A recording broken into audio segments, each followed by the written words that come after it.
ඔයගොල්ලන් ගෙනාව මෙන්න මේ G-Shock කියන watch එක තමයි. ඉතින් ඔයගොල්ලන්ට මේකට මෙන්න මේ වගේ tin එක free හම්බ වෙනවා.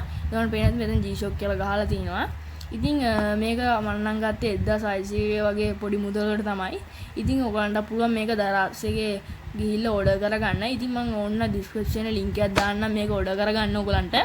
ඉතින් මම නම් order කරේ සිල්වර් කලර් එක තමයි මේක ඔයගොල්ලන්ට පේනවා. දැන් තමයි මේ ඇතුළේ සිල්වර් කලර් තියෙන්නේ. ඉතින් අපි දැන් වැඩි කතා නොකර ටින් එක අරගමු.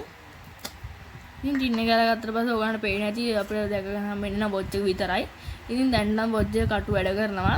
ඉතින් ඒ කියන්නේ අපිට මේකවල බැටරියක් දාන්න තමයි දෙන්නේ ෆ්‍රී. ඉතින් අපි දැන් වොච් එක අතර ගමු. ඉතින් වොච් අතර ගන්න ඔයගොල්ලන්ට පේන්නේ නැති ගොඩක් ක්වොලිටියට වොච් එක හදලා තියෙනවා. ඉතින් මම නම් හිතන්නේ මේ ගානට ගොඩක් වටිනවා කියලා මේ ඔරලෝසුව. ඉතින් ඔයගොල්ලන්ට වැස්සකදී එහෙම මේ ඔරලෝසු දාගෙන යන්න පුළුවන් කිසි ප්‍රශ්නයක් වෙන්නේ නැහැ. ඉතින් ඔයගොල්ලන් ස්විමින් වලදී නම් මේක කොහෙත්ම භාවිත ගන්න බෑ මොකද ඇතුළේ වතුර යනවා. ඉතින් මම පේනදී මෙතන ලයිට් කියලා එකක් ගහලා තිනවා. ඒ කියන්නේ මේක බොන ලයිට් වැඩ කරනවා. ඔයගොල්ලන් මෙහෙම නම් පේන්නේ නැතුව ඇති. ඉතින් මම ඔයගොල්ලන්ට මේකෙන් පස්සේ ඔයගොල්ලන් ෆොටෝ ටිකක් පෙන්නන්නම් මේකට. ඒ කියන්නේ මේකේ රේඩියම් වැඩ කරන ඒවා, ඒතෝ ලයිට් වැඩ කරන ඔක්කොම ෆොටෝ ටික මම ඔයගොල්ලන්ට ඉස්සරහට පෙන්නන්නම්. ඉතින් මම පේනදී මෙතන ගොඩක් දේවල් ගහලා තිනවා.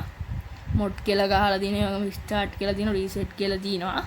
ඉතින් පේන මෙතනත් මේක බටන් එකක් තියෙනවා. ඉතින් මෙතන G-Shock කියලා ගහලා තිනවා. ඉතින් දැන් අපි මේකේ රේඩියම් එතකොට ලයිට් ටික වැඩ කරන ෆොටෝ ටිකකට